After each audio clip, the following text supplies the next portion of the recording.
Up Sticks, Unpacking a Quirky English Phrase.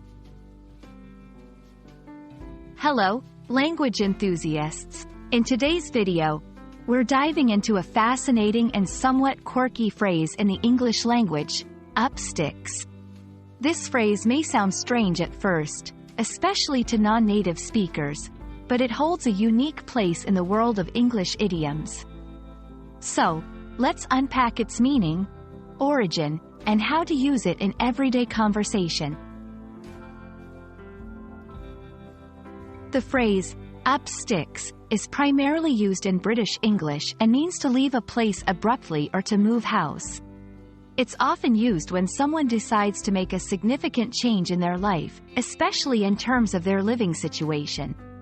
For example, someone might say, after 10 years in the city, we've decided to up sticks and move to the countryside.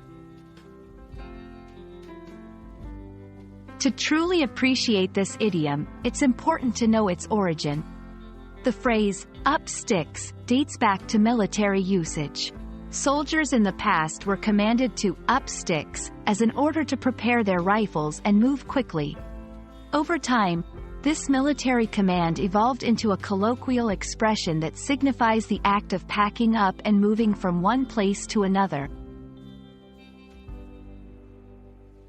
Let's look at how to use up sticks in everyday conversation.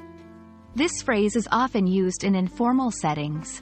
For instance, after getting the job offer, she decided to up sticks and relocate to Berlin. They've been contemplating whether to up sticks from the suburbs to a more urban lifestyle.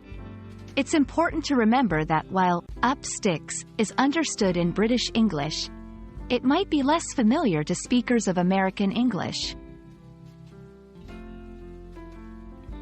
There are other phrases with similar meanings.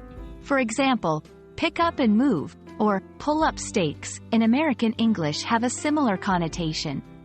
It's always good to be aware of these variations, especially if you're communicating with a diverse group of English speakers.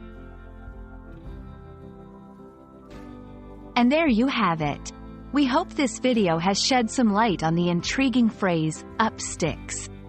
It's a great example of how colorful and varied the English language can be. Whether you're moving to a new city or just enjoying the nuances of English idioms, remember, language learning is a journey full of surprises. Until our next video, keep exploring and enjoying the richness of English.